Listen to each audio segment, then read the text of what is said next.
They taught you that silence is weakness, that to be respected, you need to speak up, defend yourself, prove your worth.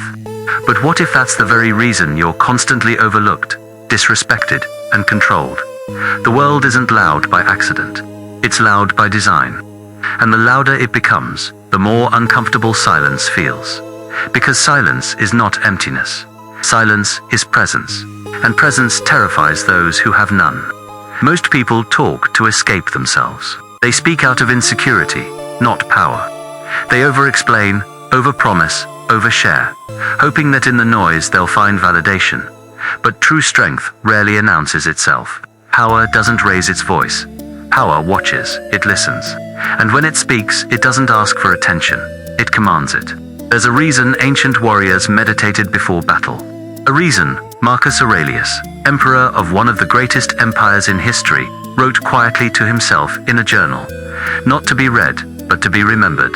The more we value things outside our control, he said, the less control we have, and silence is control. But you keep giving that control away.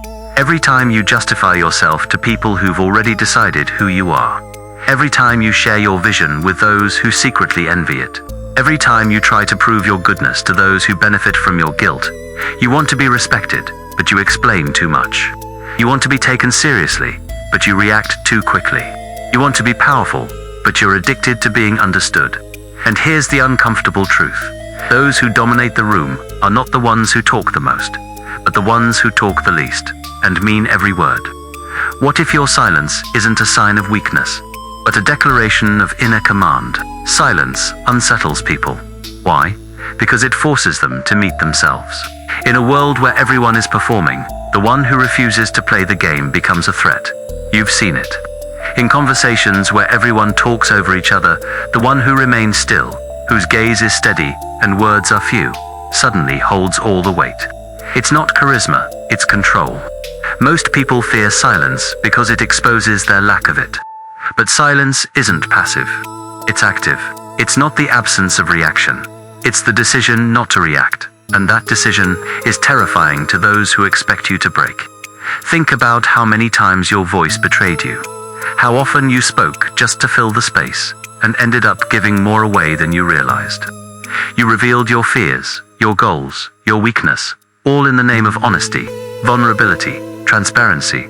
But here's the truth. No one dares say. Transparency without discernment is self-sabotage. There's a reason warriors wear armor. Not to hide, but to protect what matters. The same goes for your mind, your heart, your emotions. You don't owe access to anyone who hasn't earned the right to hold it with respect. Some will call you cold. Others will say you're distant. Let them, because the moment you stop needing to be understood is the moment you become dangerous.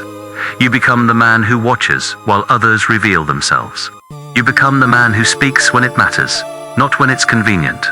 You become the man whose silence says more than most people's words ever could. In the game of power, mystery is leverage, and silence is its sharpest edge. And if this message feels uncomfortable, then maybe you're exactly the kind of man who needs to hear it. In a world where everyone wants to be seen, will you dare to be the one who chooses to watch? Marcus Aurelius once wrote, "The more we value things outside our control, the less control we have." But what if I told you, control doesn't begin with action.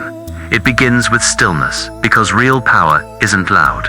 It doesn't need to prove itself. It doesn't chase applause. It walks into a room, speaks few words, and alters the atmosphere. Not because it demanded respect, but because it never needed it in the first place. That's what silence does. It forces others to lean in, to wonder what you're thinking, to question their assumptions. It makes your presence heavier, not because you take up space, but because you don't waste any. But this kind of presence can't be faked. It's forged. Forged in the fire of restraint. Of all the moments you wanted to react, and chose not to. Of all the times you've swallowed the urge to explain, to justify, to beg for understanding, and instead, watched in silence, not as weakness, but as mastery. The man who governs his tongue, governs his life. The one who listens without needing to speak, becomes the one no one can predict. And unpredictability, that's dominance. So, If you've spent your life being the one who overshares, who over-apologizes, who over-explains, maybe it's time for a shift. A dangerous, uncomfortable, necessary shift. And let me be clear, if you're not ready to grow, if you're satisfied with being emotionally exposed and intellectually weak, don't subscribe to this channel, because here, we do not nurture victims, we forge warriors. Now let me leave you with this. When everyone is speaking, who are you becoming by choosing to stay silent? Not out of fear, not out of passivity, but out of power. Because the man who commands silence, commands everything.